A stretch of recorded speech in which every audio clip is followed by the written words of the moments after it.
So this is the bottom of the engine, and I'm now going to check for burrs along these edges and get rid of them, just to help with oil flowing back to the sump. So there's a bit of a lip on this one. Can't quite see it. Let's try and get a zoom. That's it. So you can see a bit of a lip here. So I'm just going to grind this down.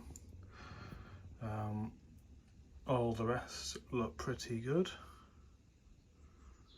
But I'm just generally going to remove flash lines from the engine. See how we get on. So next, I'm just going to check for more mouldings here. Try and get rid of them.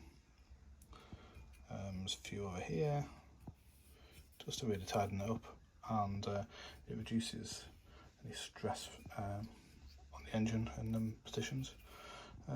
Otherwise it's pretty good on this particular engine, so I'm just going to have a good look around, just make sure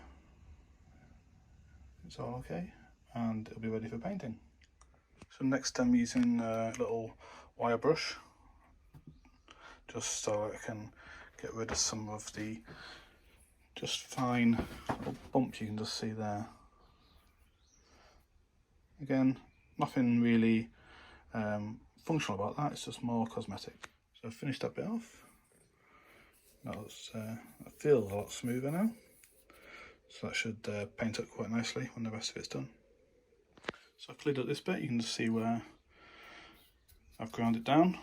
This edge here had a flash line on it. Cleared all this up because I had them little raised spots all over it. It's much nicer now. Otherwise I've just been around it with my fingers just to check edges, and it all looks good. Pretty pleased with that. So next is the ladder or cradle. It's actually pretty bad, this. It's got loads of flash lines. Probably cast in sand or something like that. So got a bit of a job in my hand. I need to also sort of machine off a bit of this, because this will likely foul the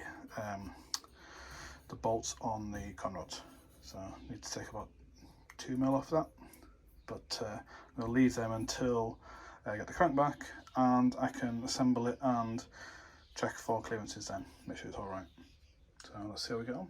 So I finished the ladder, or the cradle if you like, and I basically got rid of all the main flash lines.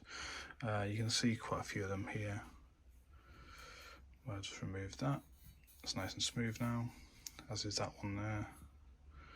See quite a lot of work gone into there. This is all smooth. And just cleaned up these bearing faces. So they're all nice now. That's all good. So now I'm going to put some mineral oil on it just to stop any corrosion. It's alloy, so it won't be too bad, but it's good to protect it at this stage.